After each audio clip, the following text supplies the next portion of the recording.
Once the election commission announces an election, the model code of conduct sets in. And what is a part of the model code of conduct? What does the model code of conduct say? That no religious place or place of worship of any religion can be used for your election propaganda. No government resources can be used in election campaigning. After an election has been announced by the election commission, the ministers cannot lay any new foundation stones so as to sway any last minute voters, so to speak.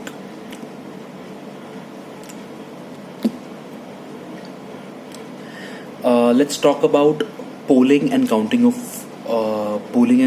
votes. Essentially, on the voting day, a voter goes to the voting booth. He votes on the what we call as the EVM, or the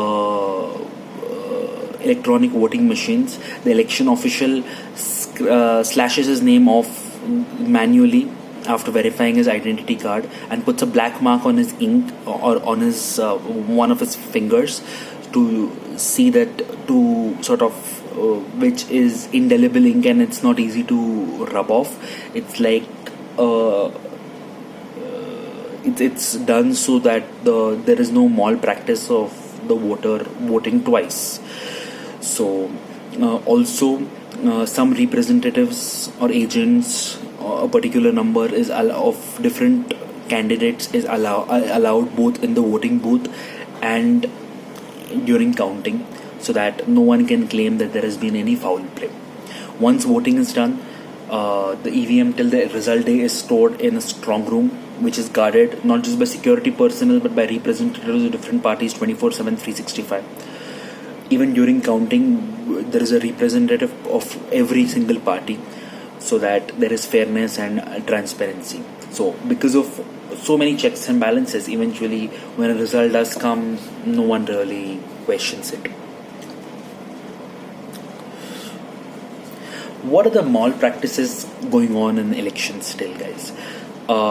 Sometimes the dead people are still part of the voters list, while people who have migrated or have gone elsewhere are still added to the voters list.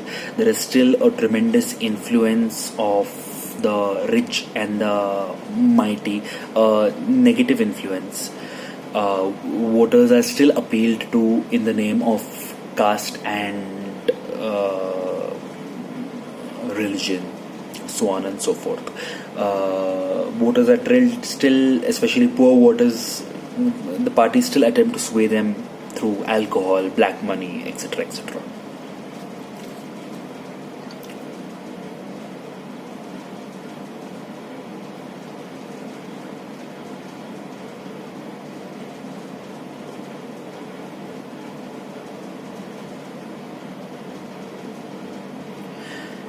Right.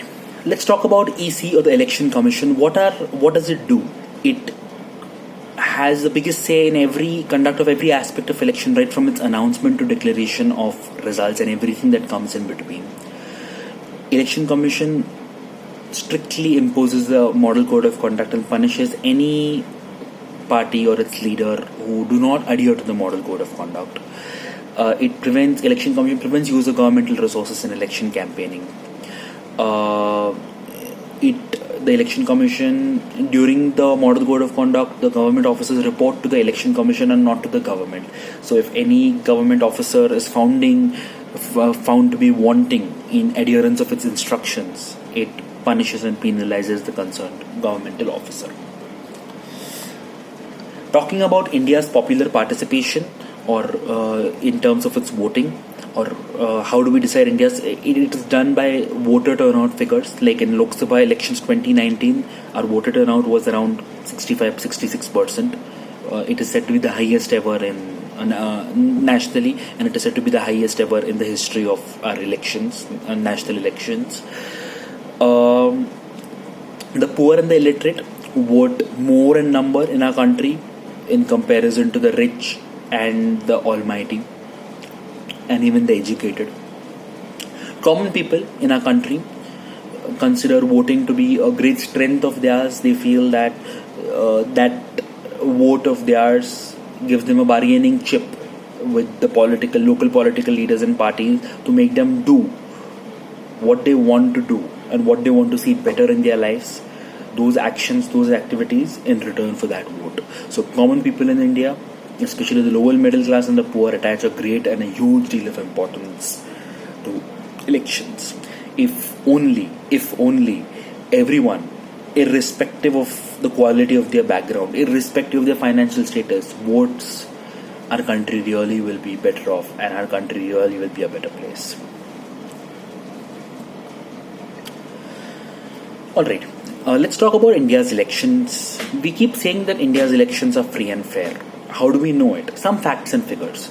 Routinely, India's current national and state governments lose in the next election. Routinely, India's current member of parliaments and member of legislative assemblies lose in the next election. Routinely, extremely rich candidates, which are also back-to-back criminal connections, lose in the elections. So there is only this much you can really sway people with. If eventually people do not trust you or your promises, if people do not think that you have delivered in the past, no matter what allurement you show to the voters, you're not going to be elected back. And generally, except extremely few disputed elections, the opposition party generally accepts the result that is given by the defeated party, or the results that are declared by the election commission. So finally speaking, what are the challenges that are offered what are the challenges to free and fair elections? Some political parties are dominated by families. Political parties still do not offer a great choice to voters, especially in terms of the quality of the candidates they put up for elections. That often, and in fact always, puts off educated voters' enthusiasm to vote, in my opinion. The influence of criminal connections and influence of money is still huge in our election. Merit is hardly a criteria. Is there any point remaining? I think that's about it. So essentially I created this revision because I felt it's a complex chapter, and one of the parents said the student found it difficult to understand this chapter, and is there going to be some kind of revision? So of course there is going to be revision of the topics that are taught in the period of this lockdown. I do not know.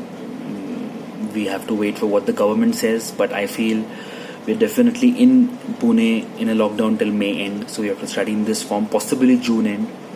So once we are outside the lockdown, whatever we have studied in the lockdown will be revised, yes, but I felt this kind of revision was necessary.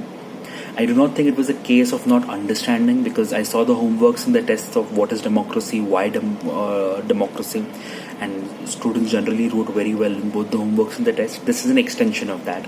It's a lot about elections, this particular chapter, and especially because many children in 9 Cbse do not really read the newspapers or are not really interested in politics so much. This can be a bit boring. I do not think the chapter is difficult to understand per se. It might be a bit boring, but generally speaking, going ahead, especially in your 9th and 10 Cbse, especially to excel in civics and economics, you got to be aware of current affairs. You got to read the newspapers. That's how I developed my interest in SST. I used to read a lot of politics. I used to read a lot of sports. So I hope this revision video helped you. Thank you.